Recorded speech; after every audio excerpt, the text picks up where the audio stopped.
Bulan Ramadan ni bulan yang istimewa. Bukan sekadar bulan puasa, tapi bulan pahala berganda.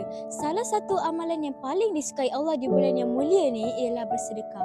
Nabi Muhammad SAW bersabda, sebaik-baik sedekah ialah bersedekah di bulan Ramadan. Bersedekah ni tak semestinya kena tunggu kaya. Ada RM1, sedekah RM1.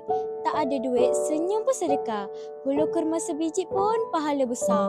Tapi ada juga tangan ketat macam penutup botol. Bukan tak mampu, tapi sayang duit lebih. Ada tabung kat surau tu, masukkanlah seberapa yang kita ikhlas.